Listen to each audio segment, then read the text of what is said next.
मी ना बाजारात जाते ना जिन्नस आणायला 10-15 दिवसाचा आणून ठेवते. तर मी जिन्नसाबरोबर ना नारळ सुद्धा आणते. मग ते नारळ आणले ना त्या नारळामध्ये ना एका नारळाला ना हे बघा किती मोठा कोंब आला ते बघा आहे ना.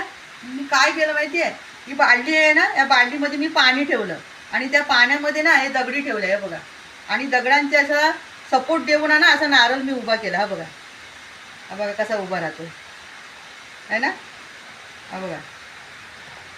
आणि जर दगडी नाही ठेवलं आणि असंच पाण्यात जर नारळ ठेवला ना तो असा तसा हलेल आणि त्याचा कोंब आहे ना मोडून जाईल. आता मी काय करणार ना, हा कोंब बघा किती मोठा झालाय, त्याच्यातून अशी चांगली पानं आली ना 3-4 बाहेर अशी हे बघा किती मोठा झालाय कोंब बघा आहे ना.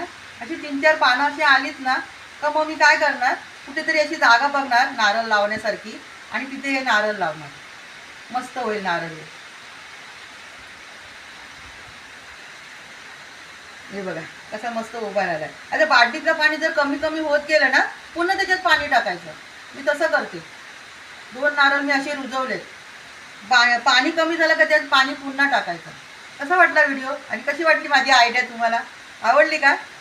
चला मग लवकर माझ्या व्हिडिओला लाईक करा आणि चॅनलला सबस्क्राईब करा. बघू दे. आता भेटूया पुढच्या व्हिडिओमध्ये. धन्यवाद.